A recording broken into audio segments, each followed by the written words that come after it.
Welcome to this edition of Fuel for Thought.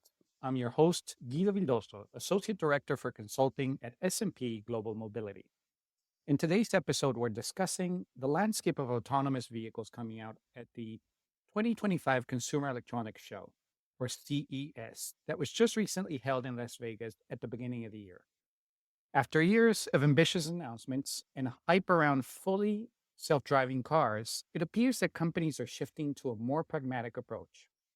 Our newsletter explores how tech companies and traditional automakers are now aligning their expectations, focusing on incremental development and practical applications of autonomous vehicle technology.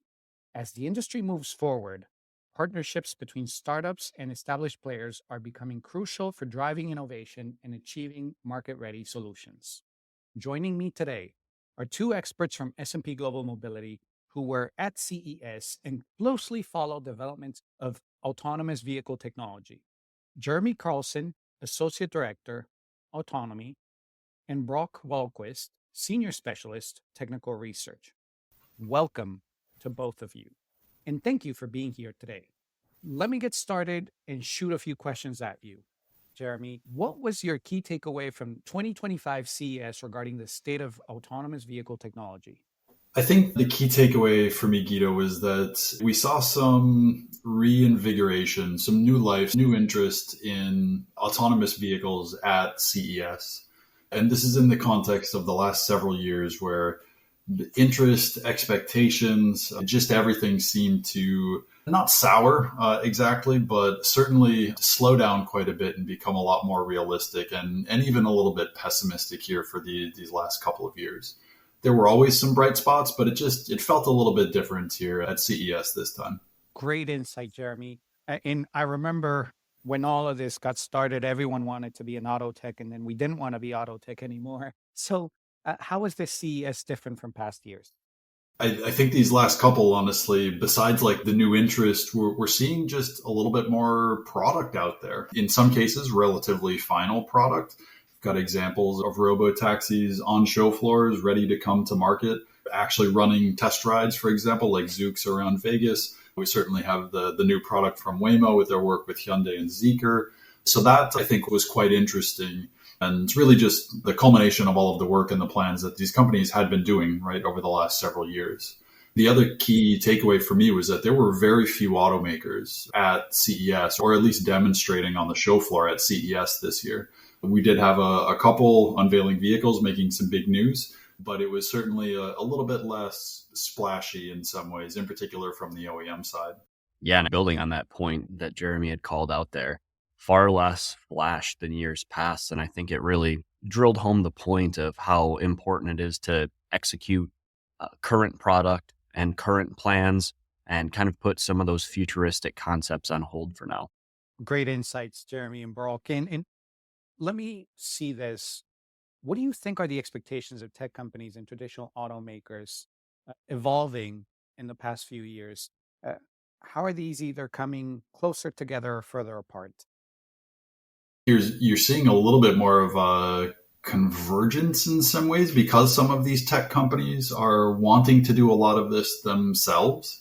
Waymo and Zoox, I think, are two good examples where they're clearly coming from kind of a technology background.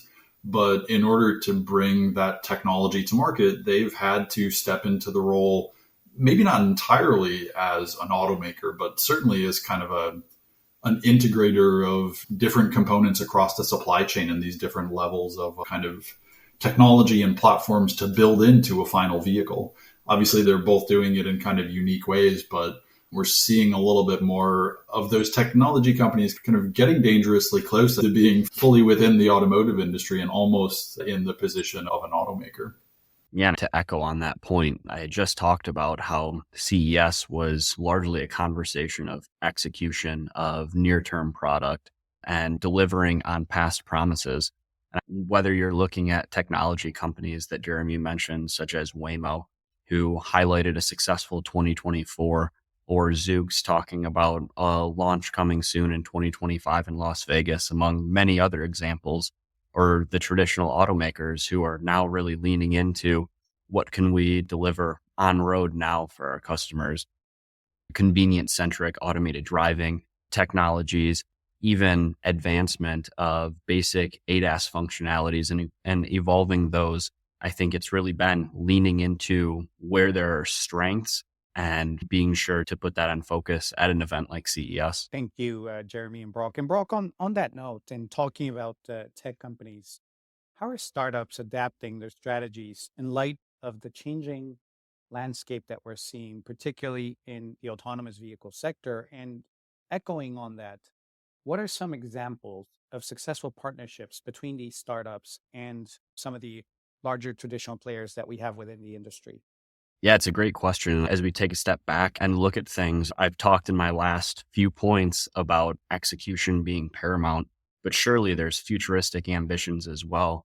So where there may be less expertise, it's looking to gain collaboration with companies within the supply chain. It's looking to collaborate with others. There were some great examples at CES, whether that be NVIDIA announcing a host of different partnerships focusing on advancing autonomous and AI technologies, whether that be large automakers like Toyota or others in the robotics segment. I think it's a great example of looking to advance where you want to go, using strategic partnerships as the main avenue there. And Brock, building on that point, and something you said just a moment ago, was where technology companies are kind of playing in this space, because they're also, when you look back over the last couple of years, especially at CES, many of these startups, these companies with relatively specialized products, right, like a piece or a software stack, but they're not producing a whole vehicle.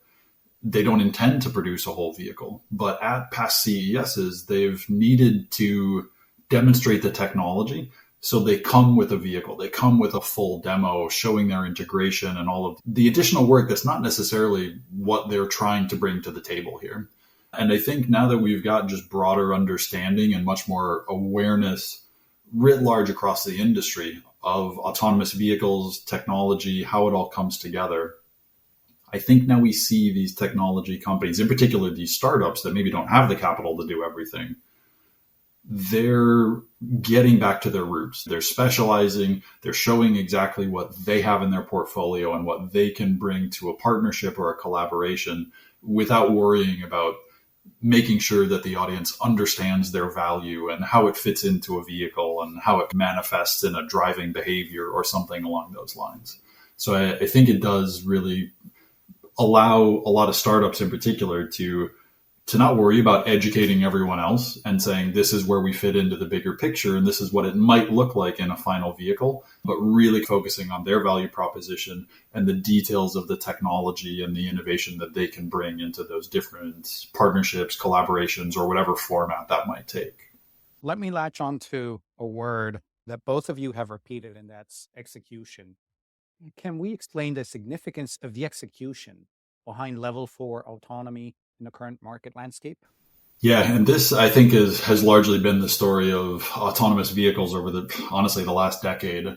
There's been a huge amount of innovation, development of technology, and a lot of it coming, maybe not coming to market, but coming to a final form factor, right? Becoming tangible. Level 4 here right now is largely a very niche market, right? We can call them robo-taxis, vehicles operating in a mobility as a service format. And there's relatively few players doing that. And they're all in relative small volume. So when we look at the automotive industry overall in terms of volumes, definitely a very small footprint. And it will continue to grow, but it's going to grow pretty gradually over time and in some pretty specific markets, right? We talk about geofencing, we talk about cities that are going to deploy it. That's definitely the path forward for the technology here. But as we see innovation, the pace of innovation in particular starting to increase, I think we're going to see that pace of deployment and expansion starting to ramp up. And we're starting to see some signs of that as we see new vehicles, integration of all of these technologies into vehicles, and really preparing for maybe not mass production yet, but certainly start of production and scaling that up pretty deliberately, but pretty aggressively here over the next several years. That said, it's still not going to completely upend the automotive market. It's going to be available in particular locations, relatively small fleets, and it's not entirely going to displace vehicle ownership. It might for some people, but that's really what we're going to be watching here over the next several years to see how that kind of relationship evolves, what kind of role technology, specifically autonomous vehicles, can play. And maybe what some of the recent innovations around AI really allow some of these companies to do in terms of accelerating what they already have in their roadmap. Yeah, and building on that, Jeremy made a lot of great points there. What's level 4 autonomy has largely been very limited by geography, geofenced areas. Yet Waymo was at CES talking about over 150,000 paid trips per week in 2024, more than 4 million rides, expanding geography to new cities, talking about Atlanta, Miami, among other places. And I think this is a place of where level 4 is starting to turn into how these technology providers can scale their business, how they can get more vehicles on road in more places and really showcase this technology to consumers. Great insights. And while on that note, and I guess the big question here is why the geofencing? If we start to think about what is the importance of focusing on real world applications, such as shuttles and delivery vehicles, why are we constraining these environments leading up to this point? Yeah, and it's a great point. And I think we've actually seen, to some extent, a little bit of a return of things that we saw in 2020, 2021 at CES. That is to say, some of these shuttles, people movers, things that are not necessarily only going to run a fixed route from point A to point B, but it's certainly a more kind of realistic and a slightly more constrained operational design domain where the vehicle is intended to operate. And I think it just comes down to being realistic with what the technology can do, but getting a product out to market sooner so that you can then use a lot of that real world experience to further expand those geofences over time. There's a lot of ways that those geofences can manifest themselves, right? This point A to point B people mover is one that we saw in several examples at CES this year, but it could also be deploying in a particular city or a particular weather, right? Like the American Southwest here, Nevada, Arizona, California, generally pretty good weather, pretty clear conditions, certainly lends itself to fewer weather related disruptions. So there's a lot of ways that you're going to see that manifest itself. And that allows for a lot of different kind of strategies for deployment from these different companies. But ultimately, it comes down to being realistic about what your technology can achieve, trying to get real world experience and hopefully generate some revenue here in the near term, because this is a long-term proposition, but it's also hugely expensive. And then using all of that to build on itself and slowly expand over time, or hopefully rapidly expand over time. Let's shift gears here a little bit and let's talk about a company that you both have mentioned, Waymo. What role is Waymo playing in shaping the future of autonomous ride-hailing services? Yeah, I mean, Waymo had a very strong presence at CES, as I'm sure has been apparent by some of Jeremy and I's comment, showing both the current of what they're offering on roads with the I-Pace and where they're going as well with 6th generation Waymo driver, both on the Zeekr RT and the Hyundai Ioniq 5, both retrofitted with that Waymo driver technology suite. And Waymo plays a huge role in this. It's hard to define leadership in the space to date, but Waymo is looked at as a leader for good reason. I talked about some of the statistics that Waymo was very public about at CES with the number of rides and the expansion and how important these new vehicles are going to be to that expansion. They've set a bit of a precedent of having a really strong performance in areas like Phoenix, Arizona, and that metro area where they've continued to scale their business, continued to grow the footprint to new neighborhoods and new areas in that Phoenix area. And they have shown that there can be a delicate balance of growing your current footprint and also expanding to new places. And where we've seen others struggle is trying to scale business too quickly and maybe get ahead of themselves a bit. So I think Waymo has shown a good example for the industry of ways to be successful. And obviously, there's still a lot to do. New cities present new challenges. And as Jeremy talked about with weather in the Southwest area of the United States, as you tackle cities like Atlanta or Miami, it presents a new set of challenges. So there's still plenty to learn. But I think Waymo largely has done a good job of balancing ambition and also reality and focusing on where they've had success so far. Thank you, Brock. Those are some great insights, and particularly the work that they're doing jointly with Zeekr at a time when we're closing up the borders. But let me shift gears right here and let's talk about the elephant in the room. Let's talk about the consumer. In thinking about consumer-owned vehicles and the work that some of the disruptors are doing, how are these expected to evolve in terms of automation features? Yeah, and this is a place where we've been very careful to talk about these in large part as separate trends. They certainly behave very differently. They've got different drivers, different constraints, even though to a large extent they utilize all of the same technology, a lot of the same compute, even a lot of the same software in some cases. But what we have seen over the last several years in particular, a lot of movement, in particular from regulators. Europe was the first here. We're also seeing action now in the United States with a mandate for automatic emergency braking, where these basic safety-oriented ADAS features are becoming required in every vehicle sold. It takes some time to ramp up, of course, but standard ADAS is coming both from a regulatory perspective, but also automakers are just now offering it either much more widely or actually as standard equipment, because that's where they're placing their reputation. They're saying, we want to make this available for our consumers.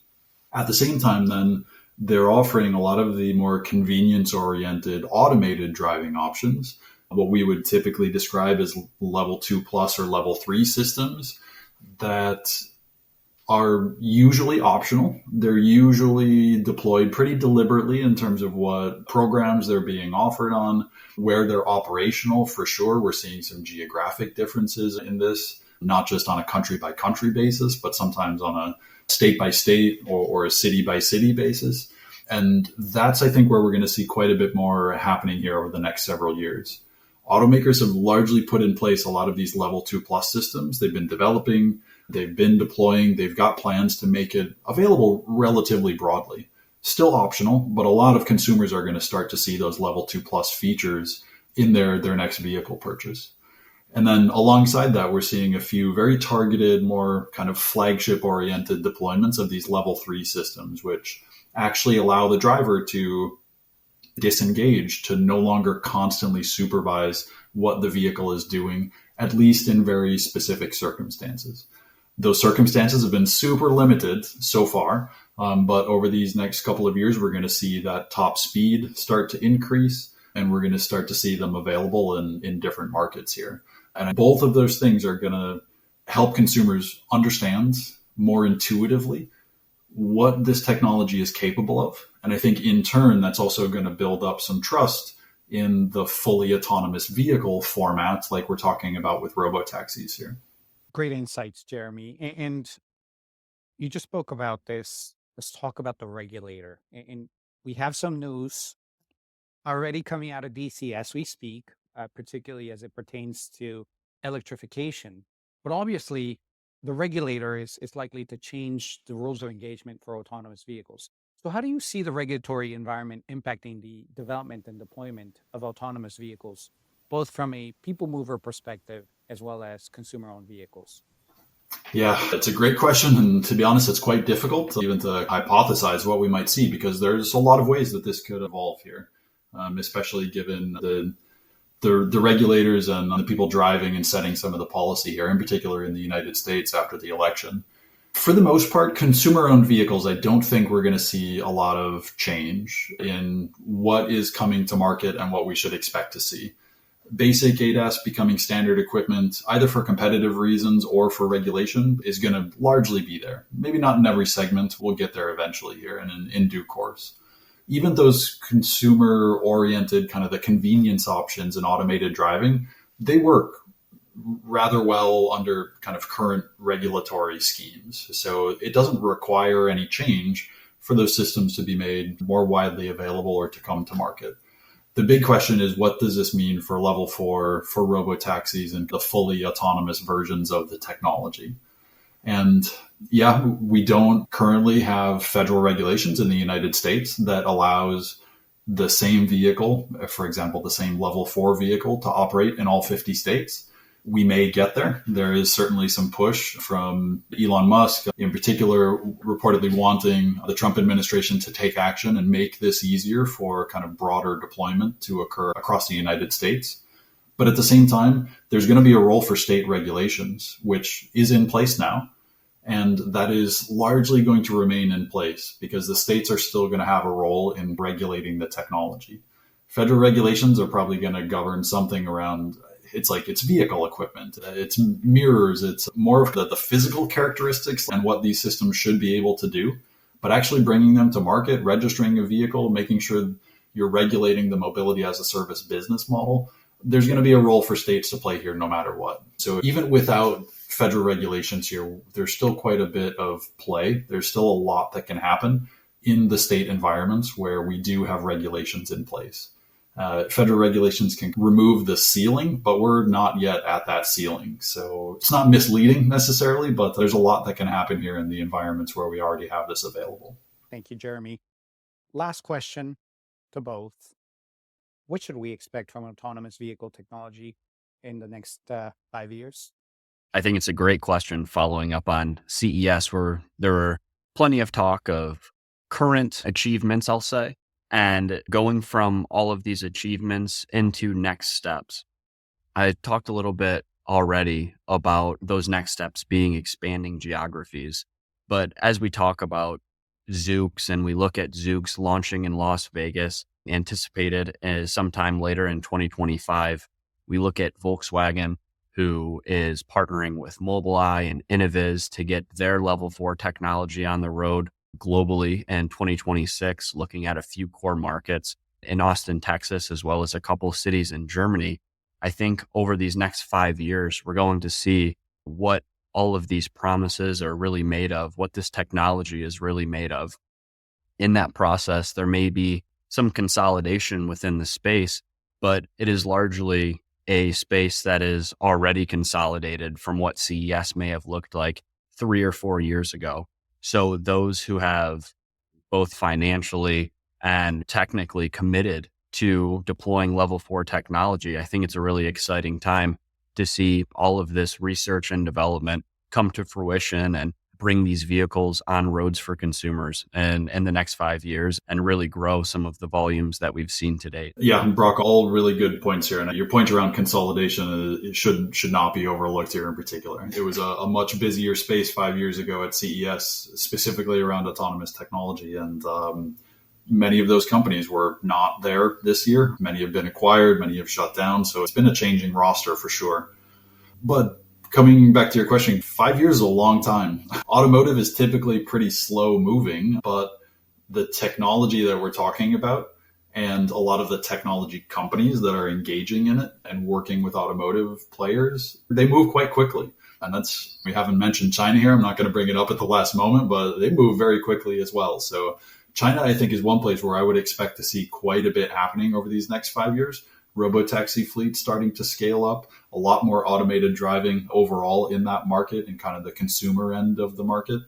But broadly across the industry, I think we're going to see quite a bit happening in robotaxis. We're going to see a lot more cities launching. We're going to see fleets starting to scale up. We're going to see and get a lot more visibility on the operational side, right? Like the business side, which because of the size of the industry today, we don't have a lot of history or a lot of data on. So that for sure would be something that I would expect to see. But coming back to the consumer, I think we're going to get a lot of standard equipment, in particular for these safety features. And I think over time, that's going to have a real impact on road safety. And we're also going to get consumers engaging with these automated driving systems that are going to give us back, even if it's not directly our time in the vehicle, like it might in a level 3, you can do what you want. You don't have to watch the road. It might just be reducing our stress on a commute. And some of those things are hard to measure, but they're things that consumers have proven that they're willing to pay for. And I think in 5 years, we're going to see a pretty significant movement here terms of how many consumers engage with the technology, how many are buying it, how many have access to it, at the same time as we see this growing footprint of robo-taxis and really start to see the early years of this trajectory and how we can chart it through the next decade as well. These are some incredible and powerful insights. And thank you so much, Jeremy and Brock, for these critical updates on a shifting landscape. I have learned a lot today from both of you. Autonomous vehicle technology is certainly in the midst of changing as it becomes more practical and approaches real world use, not in a distant future, just like you mentioned, but really coming in over the next 5 years with surprises potentially from China. I want to thank everyone who is listening in on this month's episode and wish you a happy belated New Year, still in January as we speak. And if you can, please share this podcast link with colleagues and in your social media accounts. Don't forget to follow us on LinkedIn at S&P Global Mobility and explore our products and offerings at spglobal.com/mobility. We'll be back for more Fuel for Thought next month. Have a great day.